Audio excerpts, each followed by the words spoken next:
first thing I think about is obviously the logo. It's like very, very prominent.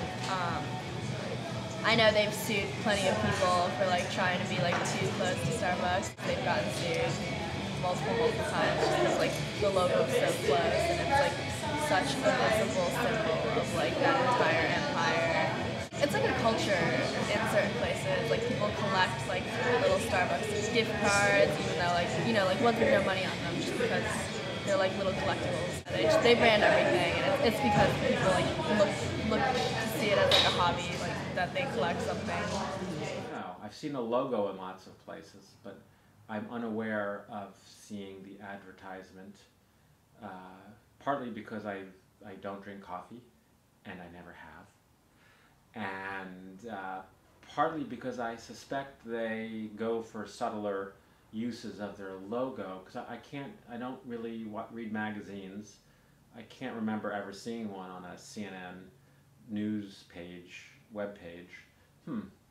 I kind of think, when I think of the logo, I think of, to be honest, they don't really need to put up billboards because they probably have a higher density of storefront windows than there are billboards for any billboard advertising companies. So I think most of the mermaid logos I've seen, and I've seen lots of them, have just been by passing by Starbucks storefronts. Starbucks is protective of its logo because it's located on almost all of Starbucks products. Starbucks has become a branded culture, or an empire as some have called it. Starbucks storefront windows are the company's most successful advertisement, showcasing both the logo and the atmosphere inside the Starbucks that supports the logo's virtual implications. People like things that are consistent from place to place, and because it is like such a consistent like staple like brand of coffee, you can go to any city and like get a coffee and kind of know what you're gonna get. Yeah, and just like a comfort thing, like there's a drink, I'm craving a certain taste and I want it. It's just nice to have something consistent to go back to, no surprises, and you're gonna like it. I go in there every day to get a Starbucks, so I guess just seeing like the advertisements within the store, they usually have their holiday blends out. Like, I remember when the pumpkin spice syrup came out, they had a bunch of ads for that. So the variety, I always go there, and I always get a soy latte, but I always get a different syrup in it. And I guess the second would be the experience. A lot of times I'll go in there and do work. And also all the benefits they have. I'm now a gold member, so I get a few perks with that, like free soy and free syrups. Definitely some brand loyalty to Starbucks. The Starbucks logo includes the oxymoron consistent variety. While their brand and taste are consistent and an expected comfort, their variety of flavors and seasonal blends are equally as satisfying.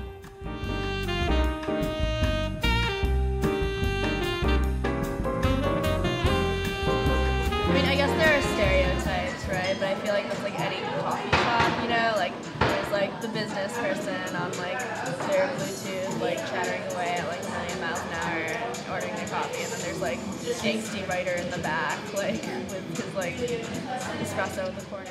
I think the Starbucks brand has a little bit more of a professional label to it and a younger label. Kind of think of it as seeing people in suits holding it, and kind of more of like a working people that are out to work hard.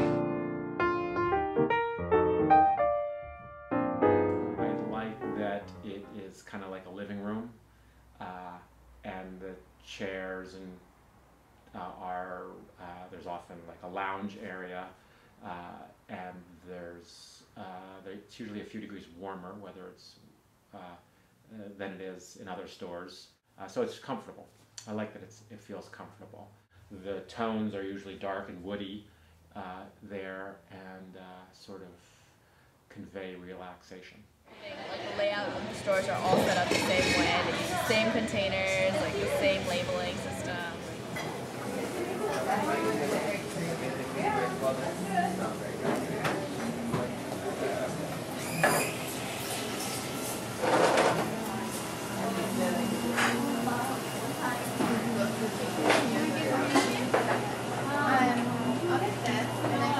Typically I do work or send emails.